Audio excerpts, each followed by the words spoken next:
Ассаламу алейкум, уважаемые зрители. Мы находимся неподалеку от мечети Нур. Вечер 31 мая. Как мы все знаем, летом каждого года в этом комплексе организовывается летний лагерь, курс по Корану для детей школьного возраста. Отборы начнутся только завтра, но люди уже приезжают, и здесь появляется невероятная очередь. Почему люди приходят за день до отбора? Об этом мы скоро узнаем. Ассаламу алейкум, байки. Алейкум ассалам. Мы брали интервью у людей. Ага. Хотели спросить у вас несколько вопросов. Да, можно, конечно. Откуда вы приехали? С Бишкека. С Бишкека. Какое впечатление вы берете, увидев, что люди приезжают сюда за день до отбора? Ну, во-первых, само это место, оно завораживает. Именно эта скошенная трава, эти растения, эти рыбы в фонтане.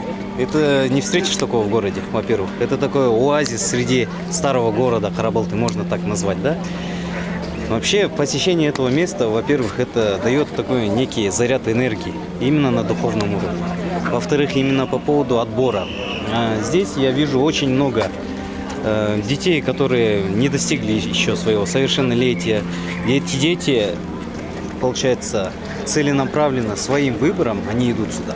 Их, получается, никто не принуждает, родители им не навязывают это. Они сами добровольно приходят в это место, чтобы пройти этот отбор, чтобы попасть именно в этот лагерь, именно в это место заведения, чтобы пройти обучение.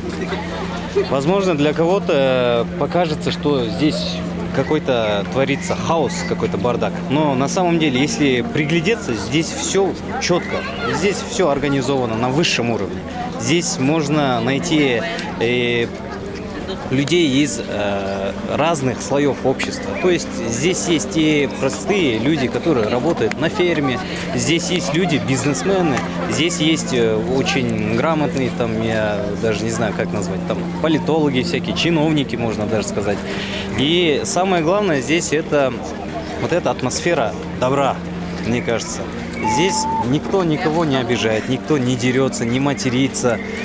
Здесь все чисто, куда бы ни зайдешь, даже вплоть до уборных, можно так сказать. Здесь питание очень хорошо организовано.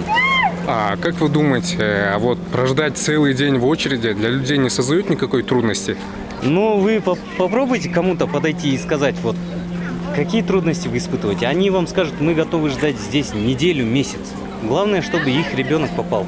Потому что, в первую очередь, как я сказал ранее, это их желание. В первую очередь, это желание ребенка. А родители готовы на все ради своих детей. Вы сами знаете, да. И эти люди, для них не составит труда прождать один день, 2 дня.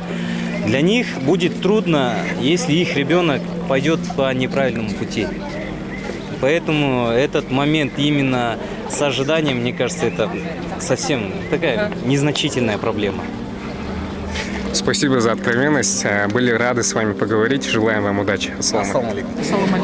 Мы брали интервью у людей. Хотели задать у вас несколько вопросов. Как самочувствие? Не устали? Альхамдулиллях, нет, не устала. Наоборот, такое вдохновение, радость такая, что сыночек мой, может, иншаллах, пройдет, поступит и будет учиться здесь. Конечно, за всех людей переживания. Дай Аллах, чтобы поступили. Родители, конечно, переживают за своего ребенка, за каждого ребенка своего. А какое впечатление вы получили, видя, что люди приезжают за день до отбора? За несколько дней до отбора люди приезжают? Ой, ну, я не знаю. Внутри такое чувство, знаете,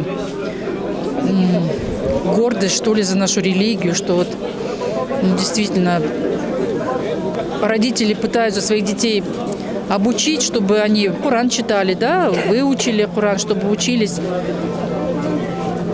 Не знаю, меня вообще гордость распирает, вот честно говоря. А как вы думаете, вот людям не создают никакой трудности вот целый день простоять в очереди?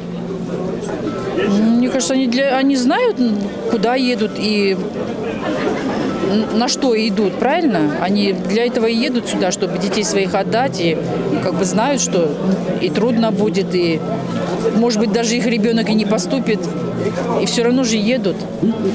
Надежда. Получается, им не трудно простоять целый день в очереди, чтобы их ребенок прошел в лагерь? Нет, конечно, не трудно. Вот, например, нам не трудно. Вот, например, мне лично. Нет, не трудно. А как вы считаете, какое влияние вот нынешней молодежи дает этот лагерь? В первую очередь дисциплина. Особенно мальчикам это надо, это им нужно. Мне кажется, это хорошо, что вот лагерь открыли, что вот такой, знаете, я не знаю. Ну, сейчас у нас такое время, и, не знаю, в мире такое все творится. Мамам, например, страшно за детей, вот за своих сыновей. Не как за дочек, а как за мальчиков страшно. Ну, мне кажется, это хорошо, что вот так открылся лагерь, что детей может любой, вот, например, родитель отдать сюда. Мне кажется, это хорошо. Спасибо, были рады с вами поговорить. Благодарим за откровенность, желаем вам удачи, чтобы ваш сын прошел, да. Спасибо.